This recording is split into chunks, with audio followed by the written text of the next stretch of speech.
하나님 아버지께서 주시는 은혜가 오늘도 여러분의 삶에 맑은 시내처럼 흐르기를 바랍니다. 기독교 사역에 제일 중심되는 것은 복음을 다른 사람들이 듣게 하는 것입니다. 물론 목표는 들은 사람들이 예수님을 만나고 복음을 믿고 변화된 삶을 사는 것이지요.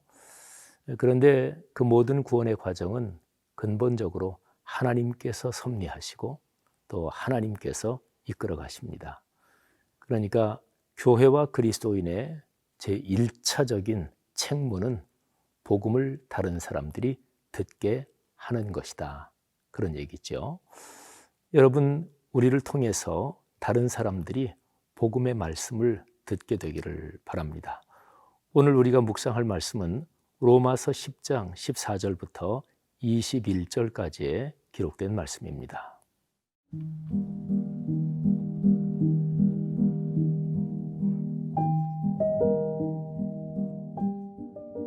로마서 10장 14절에서 21절 말씀입니다.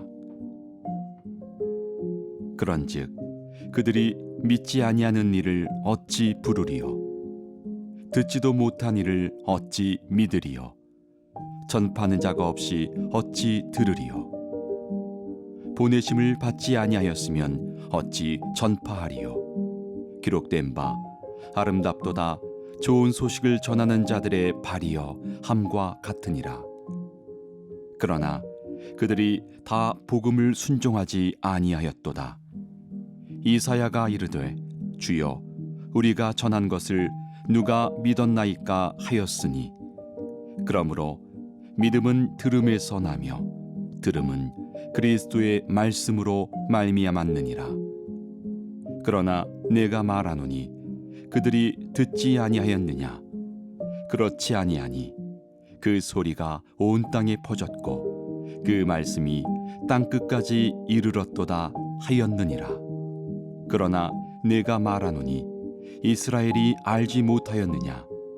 먼저 모세가 이르되 내가 백성 아닌 자로서 너희를 희귀하게 하며 미련한 백성으로서 너희를 노엽게 하리라 하였고, 이사야는 매우 담대하여 내가 나를 찾지 아니한 자들에게 찾은 바 되고 네게 묻지 아니한 자들에게 나타났노라 말하였고, 이스라엘에 대하여 이르되 순종하지 아니하고 거슬러 말하는 백성에게 내가 종일 내 손을 벌렸노라 하였느니라. 로마서 전체 중에서 9장, 10장, 11장 이 세 장은 아주 특별합니다. 로마서는 사도 바울이 기록했죠. 근데 사도 바울이 혈통적으로 유대인, 이스라엘 사람이잖아요. 그런데 바울이 예수 그리스도를 만나고 회심했죠. 근데 예수님을 만나고 나니까 아하, 예수 그리스도, 예수 이분이 메시아고 그리스도구나, 이거를 깨달았고, 그리고 바울이 생명과 목숨을 걸고 하나님의 말씀으로 믿고 또 그렇게 사역했던 구약 성경, 거기에서 무수히 예언됐던 메시아가 바로 예수 이분이구나, 이제 그거를 깨달은 거죠. 그런데 이스라엘 사람들, 유대인들은 예수님을 거절했잖아요. 그래서 바울이 속에서 깊은 고민을 하는 거예요. 자기도 혈통적으로 이스라엘 사람인데, 그런데 이스라엘이 메시아를 거부했으니까 그러면 이스라엘은 구원을 받지 못하는 거냐? 이스라엘은 멸망에 그냥 빠지는 거냐? 이게 이제 바울한테 큰 고민이었죠. 로마서는 이방인 교회에 쓴 편지예요. 그런데 이방인 교회 편지를 쓰면서 사도 바울이 9장, 10장, 11장에서 유대인들의 구원 문제를 다루는 것입니다. 그런데 오늘 말씀에서 사도 바울은 이스라엘 사람들, 유대인들이 우리가 복음을 들었어야 믿든지 말든지 하지, 이런 질문을 전제합니다. 그들이 못 들었나요? 아닙니다. 들었습니다. 그래서 오늘 우리가 묵상하는 말씀에 14절, 15절을 한번 들어보십시오. 그런즉 그들이 믿지 아니하는 이를 어찌 부르리요? 듣지도 못한 이를 어찌 믿으리요? 전파하는 자가 없이 어찌 들으리요? 보내심을 받지 아니하였으면 어찌 전파하리요? 기록된 바 아름답도다 좋은 소식을 전하는 자들의 발이여 함과 같으니라. 아멘. 하나님께서 하나님의 사람들, 선지자들을 통해서 전했다는 거예요. 근데 그들이 듣고도 믿지 않았다, 마음을 열지 않았다, 이런 거죠. 기독교 신앙에서 아주 중요한 점이 있습니다. 기독교 신앙은 인격적인 구조 위에 서 있습니다. 하나님은 사람에게 자유의지를 주셨죠. 그 자유의지는 사실은 엄청난 것입니다. 하나님을 거부할 수 있는 자유까지도 주신 거예요. 그래서 사람은 인격적인 존재, 인격적인 결단, 선택을 할 수 있는 존재로 창조됐습니다. 그래서 내가 벌을 받는다. 근데 내가 전혀 하지도 않은 어떤 것에 대해서 내가 벌을 받는다. 그거는 인격적이지 않잖아요. 그거는 합리적이지 않잖아요. 이건 아주 중요한 문제입니다. 예수 그리스도의 복음을 듣지도 않았는데 너 왜 복음을 믿지 않았느냐? 이럴 수는 없는 거죠. 지금 사도 바울은 유대인들, 이스라엘 사람들이 복음을 못 들었느냐? 들었다. 그런데 그들이 마음을 열고 받아들이지 않았다. 이런 얘기를 하는 거죠. 여러분, 우리의 구체적인 삶의 현장에서 하나님은 늘 우리에게 말씀하십니다. 우리는 그걸 몰라요. 사실은 모른다기보다 우리가 하나님에 대해서 마음문이 닫혀 있기 때문에 그런 것입니다.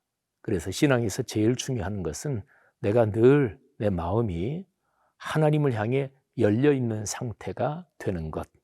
그래서 공예배, 개인의 말씀 묵상, 또 삶의 여러 가지 환경을 통해서 내게 말씀하시고 그리고 내게 다가오시는 하나님을 받아들일 준비가 돼 있는 것. 이것이 참으로 중요합니다. 여러분이나 저나 그런 일상의 삶이 되기를 간절히 바랍니다.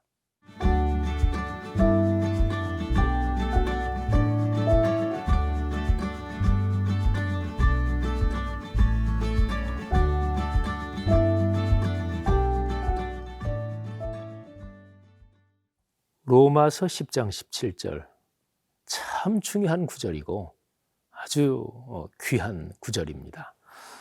그러므로 믿음은 들음에서 나며 들음은 그리스도의 말씀으로 말미암았느니라.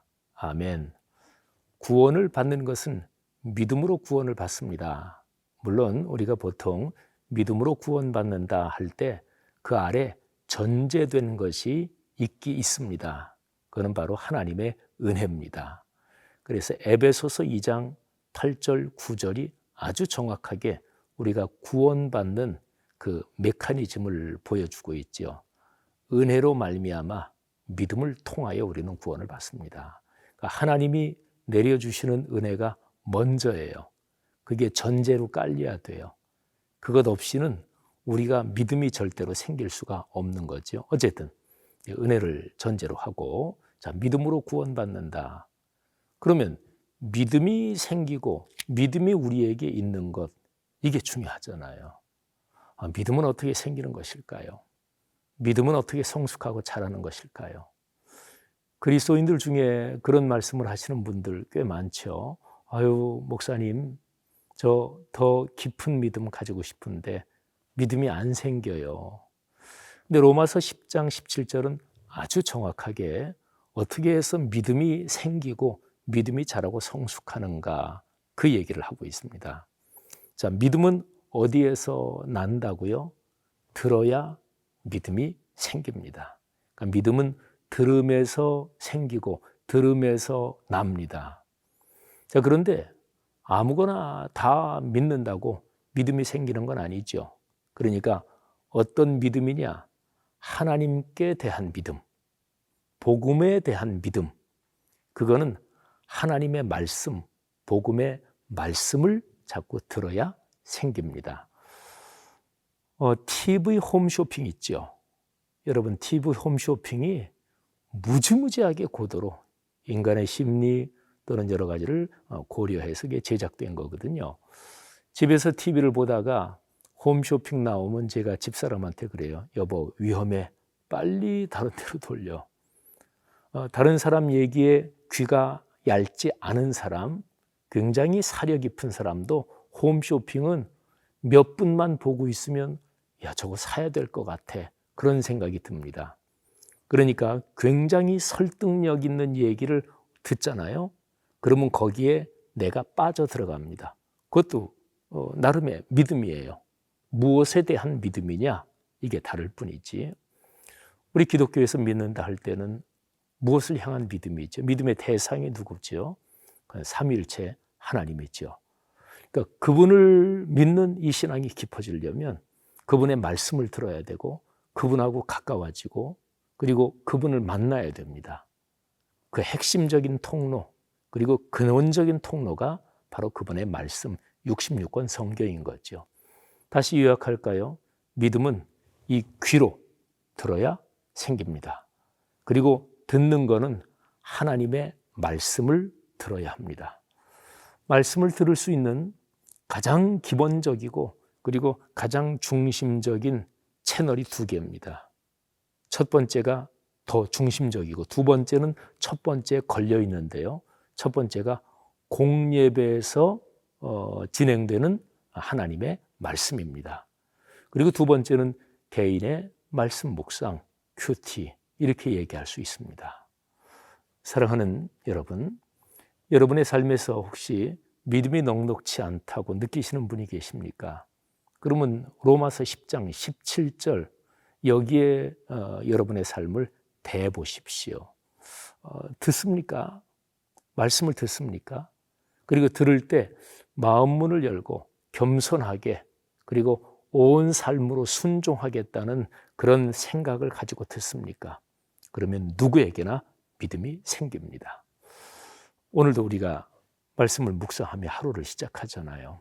하나님께서 오늘 말씀을 통해서 여러분에게 믿음의 선물을 주십니다. 이 선물 넉넉하기를 주님의 이름으로 축복합니다.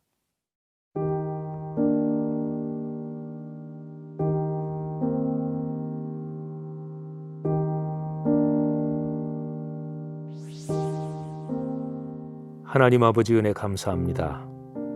거룩한 말씀을 마음 문을 열고 겸허하게 듣게 하시고 또 들은 말씀이 우리의 인격과 일상을 변화시키도록 하나님께서 이끌어 주옵소서.